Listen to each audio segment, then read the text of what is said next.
Sophia, say hello. Sophia saying hello. Oh, look at that mug. The Farmingdale stop of the Long Island Railroad was immortalized in 1899 by cyclist Charles Mile-a-Minute Murphy. Note that nickname, Mile-a-Minute. Murphy, on his bike, paced himself behind an LIRR train out of Farmingdale going 60 miles an hour. And he did this for the purpose of trying to break the 1 minute mark for cycling a mile. So there was Murphy chugging along behind the train with all the hot cinders and everything flying in his face. And when the 60 mile an hour train came to a stop, as per the plan, perhaps it was done a bit abruptly, Murphy, who was still speeding along, ended up crashing into the rear of the train. So that was a bit unfortunate. That was the downside. The upside is Murphy was timed for that 1 mile stretch at 57 4/5 seconds. Well ahead of his goal of a mile a minute. So there you have it. A bit of an inexact measurement, especially if he had to change at Jamaica. But that's not the only mile for which Farmingdale is known. For we have today, in support of Companions in Courage, a presumably less injurious mile.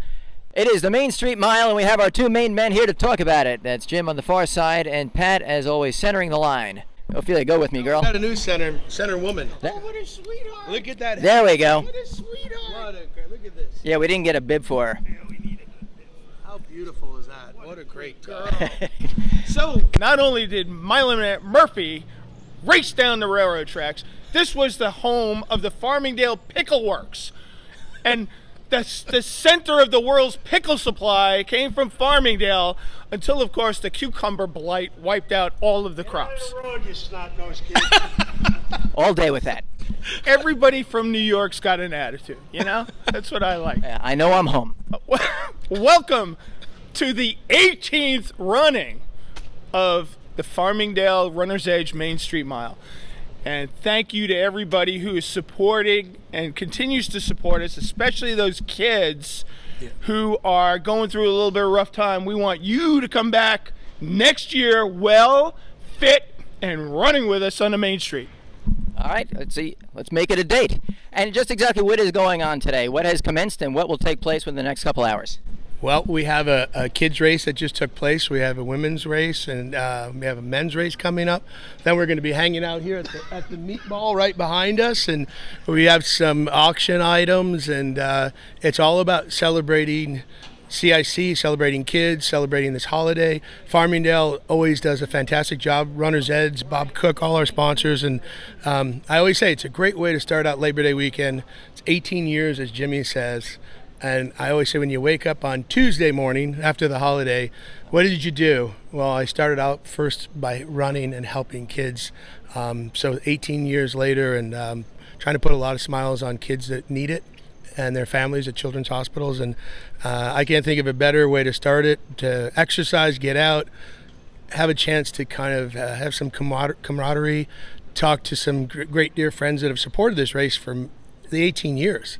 I just can't believe it's 18. So, and you guys have been amazing. You always drive across country, and now you've got now you're a hat trick. You got 3. That's right. And listen, it's our mission is always to put a smile, and no child in the fight for life or health should ever have to go through it alone. We are companions in courage, and it's our mission, and we are blessed. But our goal is to impact as many of those kids and families and make their lives a little bit easier for what they're going through. Well, actually, on that note, obviously it's a very fun, it's a community day, it's a blast for anybody who's in the community who wants to come down. But we're raising some cake today too. Is there anything for which those funds are earmarked, or does it go into the broader Lion's Den, pool of sanctuaries and pediatric hospitals that you set up? Yeah, I mean it's all set up to give back to, whether it's a Lion's Den room, whether it's a Chrome book that's going to go out for kids with content. Jimmy's done a fantastic job with our new, our main event, where we've done inspirational stories about heroes throughout this country that inspire children that are going through tough times. So between a Lion's Den room, between a kiosk, it's really all about impacting what a child is going through in a children's hospital and trying to give them hope, inspiration, love and support, and their families. It's not just the child going through it, it's really the entire family. So stems back from my days when I played and had a chance to meet some amazing, inspirational, courageous kids that impacted. And now with Jimmy's support as executive director, friends of the foundation, events like this, we impact about 60,000 kids a year across North America in some fashion. And, my motivation was I've been in front of a doctor 3 different times, and the doctor said there's no medical explanation why this child has survived today and living. And I thought, well, if we can create hope in a special room that they can, play an Xbox, go into a space that feels kind of futuristic. The walls, the tiles change colors. They don't feel like they're in a children's hospitals. They have PCs. They have video conferencing. They can talk to their heroes, their teachers, their friends, and just have a place to escape to. Or whether it's through content, whether it's through a kiosk, whether it's through a Chromebook. It's all about impacting and inspiring and giving hope, trying to put a smile on a kid's face who's going through tough times. All right, so you've seen the results in action. Last question real quick, because I don't want to waylay you anymore. Is any particular teaser toward goals or events the rest of this year, perhaps into next? Either of you? Yeah, we have coming up, we're going to be at a car show. It's our first ever car show. It's coming up. Do you need my Honda Fit for that? We do. If you have a Prius, we'd like you to bring that. That would be really nice.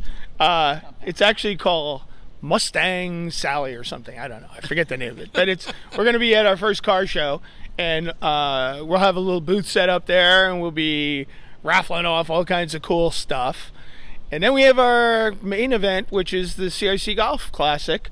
This year, it's going to be held at the end of September, and we're going to be honoring so many of our friends who've left us this year, especially Clark Gillies. Clark Gillies was guy from Moose Jaw, Saskatchewan, who came to Long Island, made it his home, and did nothing but support children's charities. So he'll be the primary focus, but also remembering the great Rod Gilbert and Jean Poffin and Mike Bossy and Guy Lafleur. And we lost too many people this year.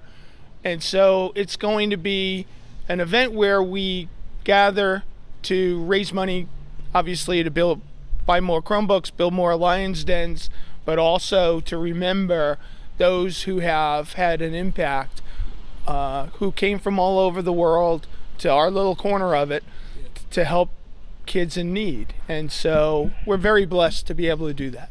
Well, like you said, they certainly had an impact and will continue to have an impact. There's a great legacy for all of the aforementioned. So that sounds great, gentlemen. So a little past, present, and future here in Farmingdale and beyond. So thank you for being with us. So let's hope that the meatball blight doesn't strike before we get into the meatball place. We better get on that then. All right, so that's thanks to Matt and Heather and Ophelia for making the trip from California. We love you guys. Thank you for your support. Thank you so much. It's a layup for us, believe me. So, folks, we'll encourage everybody, if you're not in the race, and if you are, then you're late. But 11 a.m., that meatball place, as the gents talked about, there's raffles. I hear the buffet's really good this year. I think they might serve meatballs. Although it is, he says they might serve meatballs, it is a homonym, M-E-E-T, that meatball place. So, come down to that meatball place. Meet Jim, meet Pat, meet Ophelia. Meet you there. Thank you, gentlemen. Cheers. Thank you so much. Chin chin.